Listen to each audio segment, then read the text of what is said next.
রব্বুল আলামিন আল্লাহ তাআলা আগামী 10 তারিখে ইমামে রব্বানী দরবার শরীফের উদ্দেশ্যে আমরা গাড়ি নিয়ে চলে যাব। সহি সালামতে যাওয়ার তৌফিক দান করে দাও। আল্লাহুম্মা আমিন। মুর্শিদের কদমে হাজিরা দেওয়ার মতো তৌফিক এনায়েত করে দিও। প্রত্যেক দরবারের ভক্তদেরকে তাদের মুর্শিদের আইন কানুন মেনে চলার তৌফিক এনায়েত করে দাও। সুন্নিয়তের পতাকার নিচে সবাইকে থাকার মতো তৌফিক দান করে দিও।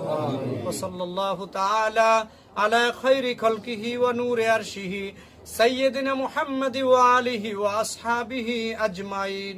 রব্বুল আলামিন আল্লাহ শরীফ যে নিয়তে আজকের মিলাদ মাহফিলের আয়োজন এবং তবারকের ব্যবস্থা করেছেন, আল্লাহ তার মনের নেক বাসনা পূর্ণ করে দাও। শরীফের আব্বা আম্মার হায়াতের মধ্যে বরকত দান করো। তার ফ্যামিলির উপরে তোমার খাস রহমতের কামেলা নাজিল করে দাও। সুন্নিয়তের কর্মী হিসেবে আল্লাহ তুমি কবুল আর মঞ্জুর করো।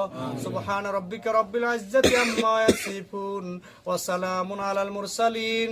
কালিমায়ে তাইয়্যিবা লা ইলাহা ইল্লাল্লাহু মুহাম্মাদুর